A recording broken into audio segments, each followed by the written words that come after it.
Champ Jerwin Angkahas versus Champ Kazuto Ioka unification sa Japan, December 31.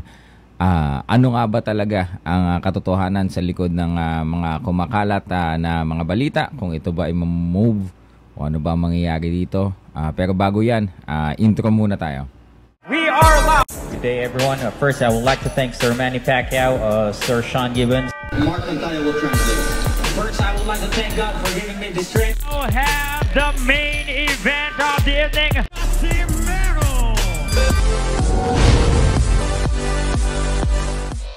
Okay mga kaibigan, so before na kumbaga ating ilabas kung ano man ang balita na yan, we decided to confirm it of course directly first to Sir Sean Gibbons mga kaibigan. And ito nga po, sabi niya the fight yung itong kay Jerwin Angkahas, our IBF World Super Flyweight Champion, versus Kazuto Ioka, the WBO World Super Flyweight Champion, na supposed to be magaganap po sa December 31 dyan po sa bansang Japan. New Year's Eve, mukha pong hindi naman canceled, postponed lamang.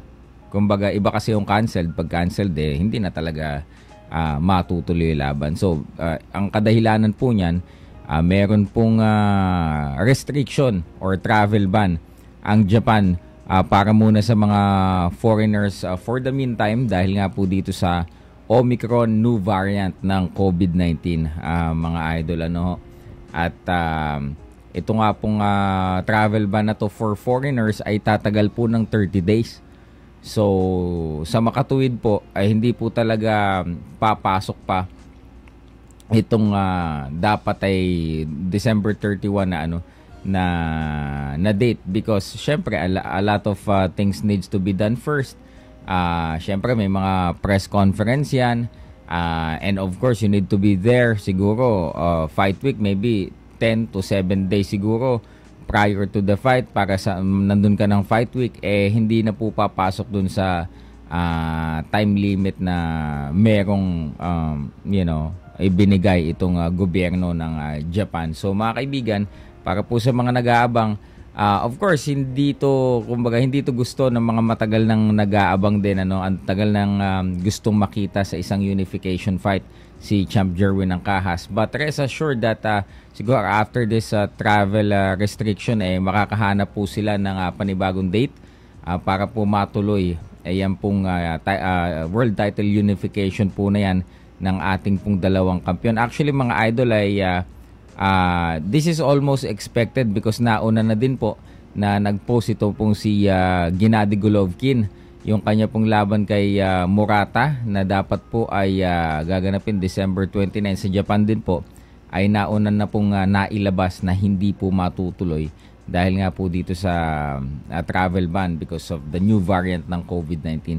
So ipagdasal din po natin na ito pong pandemya na to tuluyan nang matapos at wala nang mga bagong variant na lumitaw pa para makaapekto sa mga upcoming events.